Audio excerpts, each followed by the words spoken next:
नमस्कार दोस्तों, मैं हूं शिवशंकर साहू। आप देख रहे हैं हमारी सोच न्यूज़ नेटवर्क। महेश्वत पंचायत में जो कुशेश्वर स्थान क्षेत्र में बाई इलेक्शन उपचुनाव है, जेडीयू पार्टी से मैडम आए हुए, इनके बारे में हम पूछेंगे। उसके बाद जो यहाँ से क्वेश्चन है ग्रामीण के द्वारा जो क्वेश्चन किया जाता है कि इसे क्या क्या क्वेश्चन रहता है उसके बारे में हम बात करेंगे। तो चलिए इनसे ही डायरेक्ट बात करते हैं। मैडम, आप पहले अपना परिचय दीजिएगा। पूनम देवी यादव जी। जेडीयू एक्स विधायक और खगड़िया क्षेत्र है मेरा। अच्छा मैडम, आपका यहाँ पे जेडीयू का उम्मीदवार कैंडिडेट जो थे शशि भूषण हजारी, जो अब नहीं रहे, इसके लिए हमारे चैनल तरफ से श्रद्धांजलि दी हुई है पहले भी और अभी भी दे रहे हैं। उनके कैंडिडेट अमन भूषण हजारी जी हैं अभी जो प्रेजेंट में। बट यहाँ का ग्रामीण का और इस क्षेत्र में उन लोगों का कहना है कि 3 बार यहाँ पे विधायक बन चुके हैं पर विकास का नाम पे कुछ भी नहीं है। तो इसके बारे में आप क्या बोलना चाह रहे हैं? देखिए, सबसे पहले जो शशि भूषण हजारी जी थे और हम लोग एक साथी भी थे और साथ में एमएलए भी 2010 में उनके साथ 15 में भी रहे।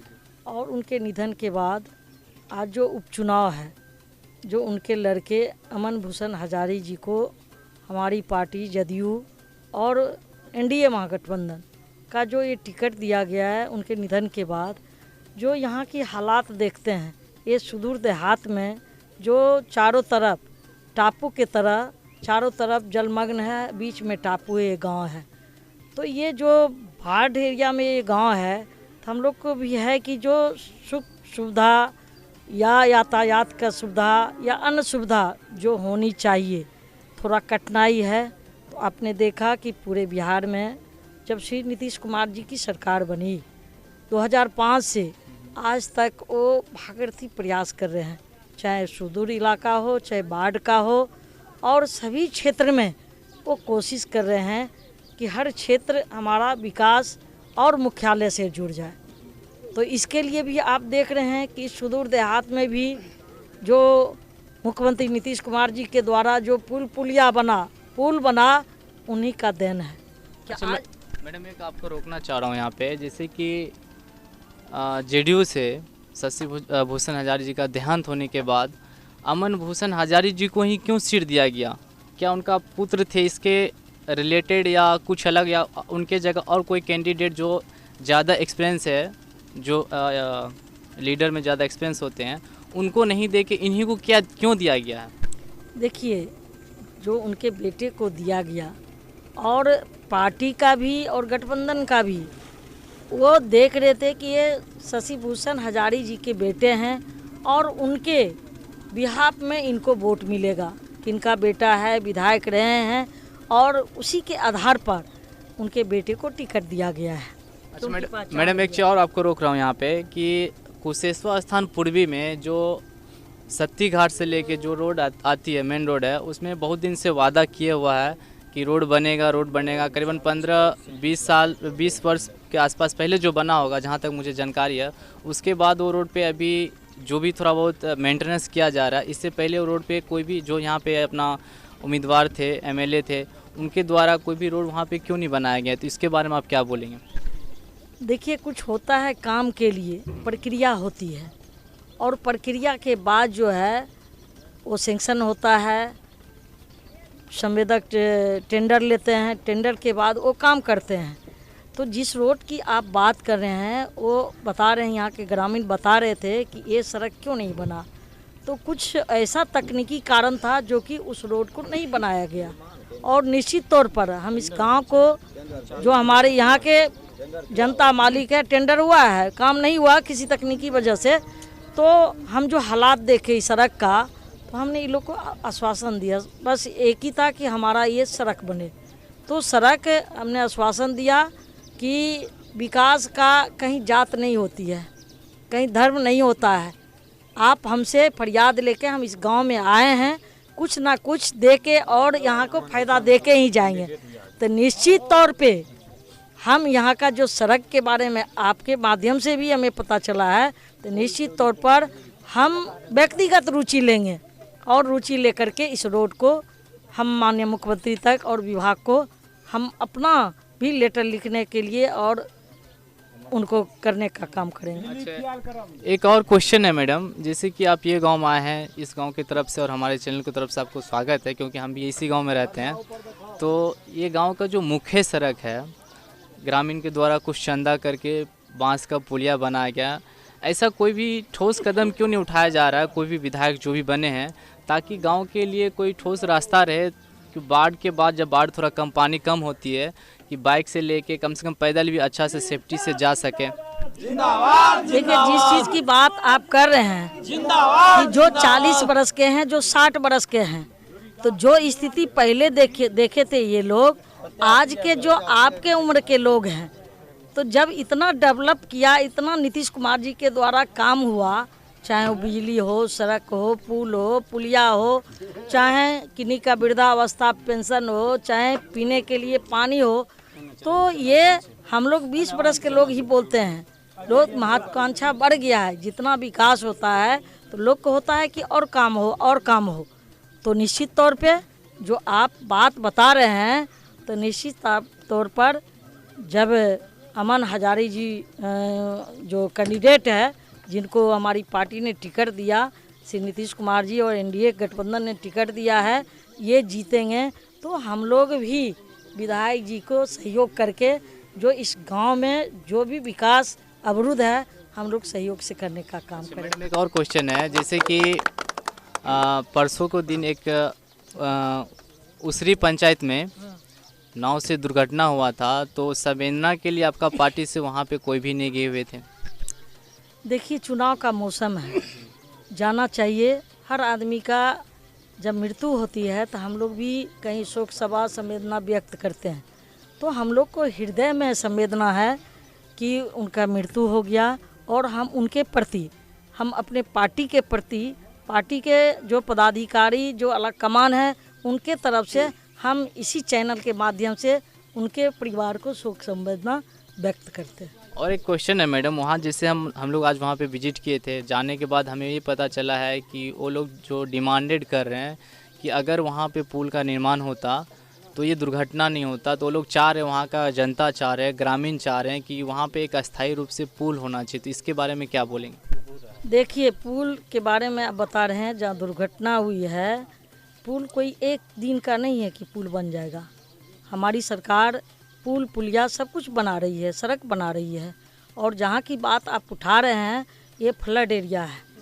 कुछ दिन कोरोना के मार झेला, विकास कार्य में अवरुद्ध रहा, और अभी बाढ़ है, बेमौसम बारिश हो गया। तो जो फ्लड एरिया है, जब पानी निकलने के बाद जब जो प्रक्रिया होगी पुल के बारे में, हम लोग अपनी सरकार तक पुल बना भी रही है सरकार नीतीश कुमार। हम लोग कोशिश करेंगे कहीं ऐसा जगह ना रहे कि पुल नहीं बने, कहीं ऐसा जगह न रहे कि यातायात छूट जाए। अच्छा मैडम, आपको क्या लगता है कि इस बार दो ही पार्टी का ज़्यादा मतलब प्रचार हो रहा है और पब्लिक भी ज़्यादा डिमांड उन्हीं को कर रहे हैं, एक लालटेन छाप और आपका तीर छाप, तो आपको क्या लगता है कि इस बार तीर छाप कितना वोट से आगे निकलेगा? देखिए, हमारी पार्टी के लोग इसलिए इतना हम अभी भ्रमण किए, ये महसौद पंचायत में जब भ्रमण किए तो सारे के मतलब शब्द से ऐसा लग रहा था कि जो अमन हजारी जी जो कैंडिडेट है हम लोग का, जो एनडीए समर्पित जदयू के उम्मीदवार है, तो हमको लगता है कि कोई उनको जीत से कोई रोक नहीं सकता है, और भारी मत से जीत होंगे। जो सेकेंड है वो कहीं अता पता नहीं रहेगा, इतना भारी अंतराल से शशि भूषण हजारी जी की जीत होगी। और मैडम एक चीज़ हो रहा है, आप इस चैनल के माध्यम से जनता तक कुछ संदेश भेजना चाह रहे हैं क्या? हम जनता तक यही संदेश भेजना चाह रहे हैं कि जो हमारे बीच में कैंडिडेट है, जो अमन भूषण हजारी जी हैं, हमारा अपील भी है जनता से, यहाँ के जनता मालिक से, और जो कुशेश्वर स्थान विधानसभा के जनता मालिक से हम अपील करते हैं और कहना भी चाहते हैं कि आप अपने विकास के लिए, इस क्षेत्र के लिए, अमन चैन दुआ और दवा के लिए आप जो है अमन भूषण हजारी जी को आप तीर छाप पर भारी मत से वोट दीजिए। और हम इस गांव में आए हैं, खास करके खगड़िया और यहाँ का दूरी कहा जाए तो 60-65 किलोमीटर होगा, और ये क्षेत्र जो बाढ़ का देख रहे हैं, इस क्षेत्र में खास करके हमारी पार्टी हमको यहाँ भेजा है। हम चाहते हैं कि यहाँ जनता मालिक से हम अपील करना चाहते हैं कि हमारे प्रतिष्ठा के लिए कि आप इतना वोट दीजिए यहाँ से अमन हजारी जी को, जो कि लोग कहे पूनम यादव खगड़िया से चल के यहाँ आई है ये महिसोद पंचायत में, और इतना वोट उनको मिला। और यहाँ की जनता मालिक को, मतदाता मालिक को हम बहुत बहुत धन्यवाद देना चाहते हैं कि जिस तरह से जागरूक हैं अपने विकास के लिए, हर काम के लिए, तो उनके मंशा पर खड़े उतरने का मैडम काम एक और करेंगे। क्वेश्चन है कि यहाँ पे ज़्यादा जातिवाद होता है। अपना बिहार हम लोग जहाँ तक पहले पढ़ते थे और अभी भी पढ़ते हैं आर्टिकल वगैरह में कि बिहार में सबसे ज़्यादा जातीयवाद होती है। तो मैडम ऐसा आपको नहीं लगता है कि जो उम्मीदवार अपने खड़े हैं जेडीयू से, उन्हें जातिवाद के हिसाब से वोट दिया जाता है, या जो कमज़ोर जाति है बोलने से कम पॉपुलेशन जो जाति में है वो जाति लोग आप लोग उनको ज़्यादा सपोर्ट करता है, तो इसके बारे में क्या बोलें? देखिए, जातिवाद की आपने बात कहा, हमारी सरकार कोई जातिवाद की सरकार नहीं है। हर तबके, चाहे वो कोई भी वर्ग के लोग हो, हर वर्ग में काम करते हैं। आपको पूर्व में भी बताया कि बिजली का, क्या बिजली कोई जाति का है? नीतीश कुमार जी का ये देन है, ये सुदूर देहात में जो बिजली मिल रही है, तो जाति सोच के नीतीश कुमार जी बिजली दिए हैं? क्या जाति सोच के पानी हर जल नल दिए हैं या सड़क देते हैं? कोई जाति विशेष का लोग चलते हैं कि हर जाति का लोग चलते हैं? हमारी सरकार का ये सोच है कि हम जात देख के काम नहीं करते हैं, हर जात के लोग हमारे अपने हैं, और हर जात के लोग से हमें उम्मीद है कि अमन भूषण हजारी जी को वोट करने का काम करेंगे। जो नीतीश कुमार जी हमारे नेता हैं, मुख्यमंत्री हैं, और जिस सोच से जिस बिहार में, बिहार कहाँ था और कहाँ लाने का काम किए नीतीश कुमार जी, क्या आप कल्पना कभी सोच सकते थे कि इस महिसोद पंचायत में कोई नेता आएंगे वोट मांगने के लिए? और खगड़िया से चल के हम लोग आएंगे, और भी नेता आए हैं। तो ये जो कल्पना हम लोग करते हैं कि और हो, तो निश्चित तौर पर ये दो कैंडिडेट जो दो जगह पर, हमारे तारापुर से जदयू का वहाँ सीटिंग था, मेवालाल चौधरी जी के निधन के बाद यहाँ हमारे साथी थे, हमारे बुजुर्ग भी थे, जो शशि भूषण बाबू, और उनके पुत्र को दिया गया है। तो निश्चित तौर पे उनके बेटे को भारी मत से, और यहाँ नीतीश कुमार को एनडीए गठबंधन को जिताने का काम करेंगे। मैडम एक और क्वेश्चन है, जैसे कि बिहार में सरकार भी आपका है, सेंट्रल गवर्नमेंट में माने तो सरकार भी आपका ही है। जो बिहार सरकार के द्वारा नल जल का योजना जो है, इसमें नल का तो पता नहीं है ढंग से, और नाला भी ठीक से काम नहीं किया है। कोई भी पंचायत में, हम करीबन 5-7 पंचायत घूमे हैं, किसी में भी नल का पूरा तरह सुविधा नहीं है। प्लस में जो अगर नल लगा भी है, वहाँ पानी निकासी का जगह नहीं है, जिसके कारण बहुत सारा पानी लग जाता है कहीं भी, रास्ता पे भी, रोड पे भी, और वहाँ बीमारी भी फैलने का चांसेस रहता है।